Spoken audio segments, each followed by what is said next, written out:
Hey, this is Jim Sharpe along with David Fischer, the CEO, the founder of Landmark Capital. David, you and I have known each other a long time, Yep. and we've been talking about something called the bail-in.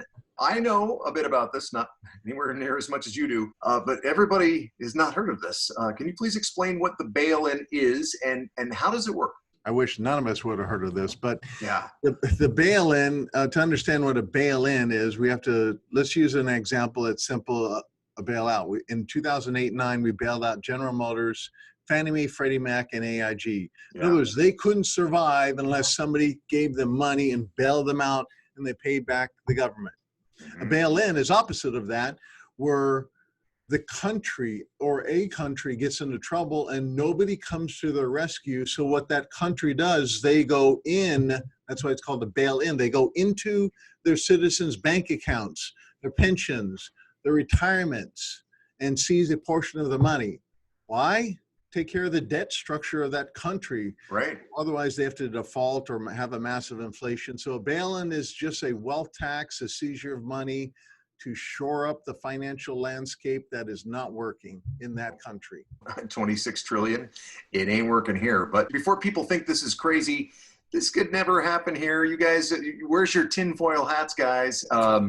It's the law, isn't it? Unfortunately, yes. The Dodd-Frank Act, 2010, the debt was less than half of what it is today. Yeah. So if it was a problem then, it should be a huge problem today. So that was a law that changed the legal ownership of your money. And people are going like, whoa, how's that happen? Well, to make it simple, because the Dodd-Frank Act is one of the largest pieces of legislation in the history of our country. The FDIC, along with the Bank of England, together, they wrote a 18-page white paper on it. Anybody can find this. It's public knowledge. Yeah. You can go to the government's website and read about this. Let me read just a small portion of this, just one paragraph from the report. Okay. Because the 18-page, it lists 9 times the term bail-in in this government report. So you didn't make up the term, in other words. No, right? I didn't make up the term. The IMF created the term. Oh. So anyway, FDIC logo, Bank of England, white paper. Gotcha. Third paragraph, I got it highlighted. It says this: in the U.S., the strategy has been developed in the context of the powers provided by the Dodd-Frank Wall Street Reform and Consumer Financial Protection Act of 2010. Such a strategy would apply a single receivership to the top tier holding company, assign losses to shareholders. In other words, they're going to take a portion of your money. Right.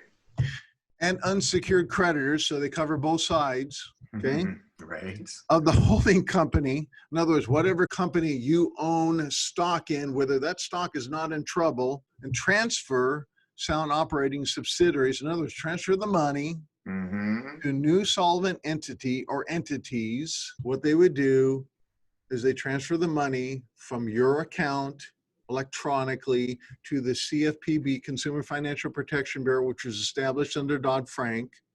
And then that manages the money, and the money gets sent over to the Treasury, which shores up the debt, national debt, and that wipes away the financial problem. That's the bail-in. And before people think this is really crazy and it can't happen here, it's already happened in other countries, David. But let's talk a little bit about that. You know, I mentioned Cyprus, and Cyprus, they did a bail-in. Depending on the size of the account, they seized between 37.5% to 90%. I know that's like, whoa, shocking. Wow. A guy by the name of John Demetrio did an interview in the Sydney Morning Herald. You can read it for yourself. He said this, quote, "I went to sleep Friday as a rich man. I woke up a poor man." So banks were shut down on a Friday. 10 days later, when they opened up, 90% of John Demetrio's money was seized through a thing called a bail-in. I'm not going to go through all 8 countries. There's 8 countries that have done a traditional bail-in, because there's lots of different types of bail-ins. Ones I'm not referring to, Jim, is where they go in and seize your account because you're dead and there's no heirs. So that's not what you don't care about. At that point, right? Yeah. We're talking about you're alive, living, and there's assets. Yeah. Portugal confiscated $7.5 billion in private pensions to meet budget deficits. France, 44 billion. National French Reserve Pension, the FFR or FRR. Argentina, not a European country, 2008 took control of the country's privately managed pensions, $38 billion. Hungary, I'll just stop with this country.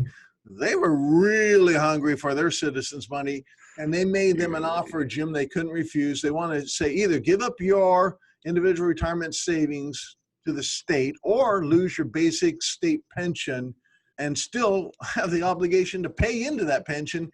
That was $18 billion. That's like our country, our government saying, you either give me your IRA or you don't get any Social Security. So it's insane. It's happened.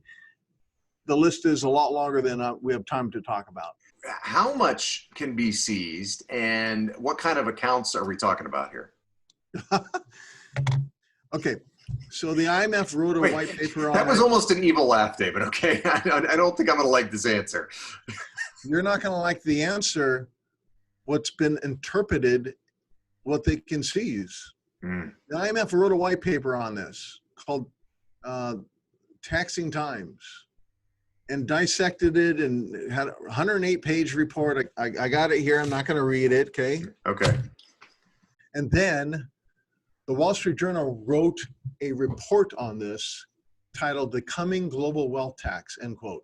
They interpret this big report saying what it would be for America, 56 to 71%. So imagine your bank account, your IRA, your 401k, them seizing 56 to 71%. Wait a second, I can hear people say, what do you, I thought you were just talking about bank accounts, my IRA, my 401k.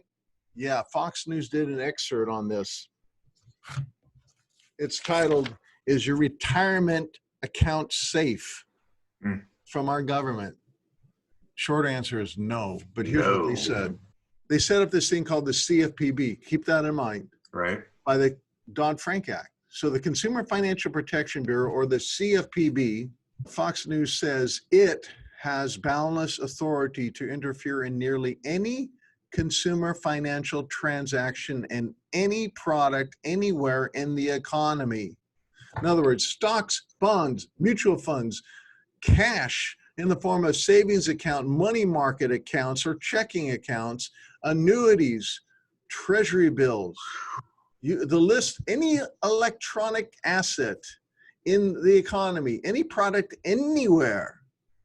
The result is an agency that could, on its own whim, regardless of any of the wishes of the American people and their elected representatives, begin regulating retirement accounts. In fact, Jim, they went before Congress a week after the CFPB was established, and Congress interviewed them and asked them if they thought that they were going to begin regulating American retirement accounts. And they said before Congress, that's what we're thinking on helping them with. Yeah. I don't need any help from the government to manage my retirement account. And no, you don't either. And everybody listening does not need this. But so the reality is they want to take 56 to 71% of any asset class out there. And that's done through the CFPB. There's like zero accountability there. And as you were saying that about they want to help you with your retirement accounts, I just think of that T-shirt. I'm from the government and I'm here to help you. Yeah, it works out so well. So gold and silver. Yeah. This is the good news. They can't grab your gold and silver, can they? Correct. So all bail-ins were done electronically. I listed all the assets that Fox News said, interpreting what they're saying. Physical gold and silver is not an electronic asset. It's a physical asset. Right. So imagine for a second, they got to take care of the debt some way. They either got to, well, maybe they don't take care of it. Maybe we just have a run up in gold and silver because every time they have high debt and printing of money by the Fed, gold and silver is the number one asset that moves up. Right, right. In 2008, 2012. But imagine if they get to the place they can't fix it anymore and they have to either default. I'm going to make the assumption gold and silver is going to go up. If they inflate, and they would have to have a lot of inflation this time at $26 trillion. Yeah. Gold and silver is going to go up. We don't have any historical precedents because we've never had a bail-in that we're talking about in the United States. But I'm going to make the assumption gold and silver would go up. Because if they flipped the switch, Jim, and they seized your money, whatever you moved over out of those assets, your 401k, your IRA, your, writing out a check and over the counter. And by the way, there is a way you can roll over your 401k, your IRA, and buy physical gold and silver and take possession of it legally without a tax liability. We can, educate and teach people how to do that also. So they flip the switch, they do a bail-in. Whatever's left in paper is at risk. Whatever is in gold and silver is safe. What I'm not saying is put all your money in gold and silver, but I'm saying diversify. It's imperative to diversify in this financial environment we are, because don't wake up one day like John Tremettier and say, I lost all my money. Yeah. I'd rather be 2 years too early than 2 days too late, because if you take care of your money now, it will be there to take care of you later. So gold and silver, not just a great way to grow your wealth when the country's in huge debt, it's a way to protect what you've already earned if the government decides, yeah, we're going to take some of your money to pay off this debt that we can't figure out how to pay off. You're exactly right. We have a white paper on the bail-in. You should call my company, learn about it, and we can help you get properly educated. It might be the best call you've ever made. There's no pressure working with our company. You're not going to buy anything. You're just going to learn, get some education. And if you haven't seen the number on the screen there, which we've put up several times, it's 602-287-9200 for Landmark Capital, 602-287-9200. Or you can learn more by going to landmarkgold.com. Thanks for the info. As scary as it is, David. I always appreciate it. And let's talk real soon, okay? Keep your aluminum hats at home, yes. Okay, will do.